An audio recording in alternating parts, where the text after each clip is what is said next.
Well, hey family, this is Darlene. I was sitting here and I made a couple pair of earrings. I kind of like these. I don't like them, but I kind of like them. They look a little rushed, but that's okay. I can always sell them.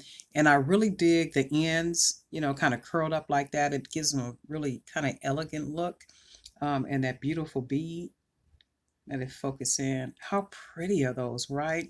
And then I'm thinking even a little bit more wire to go up a little bit further, just to give it a whole new look. And then maybe even do a pair with something dangling from the bottom, just to give me an idea.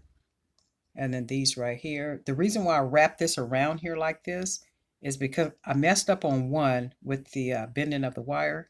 So I took it up and brought it around just to try to make something, something from it instead of just wasting the wire.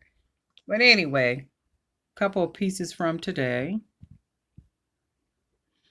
And then I'm working on some other designs. So I will do tutorial for those probably later today. If not later on today, it'll be sometime tonight.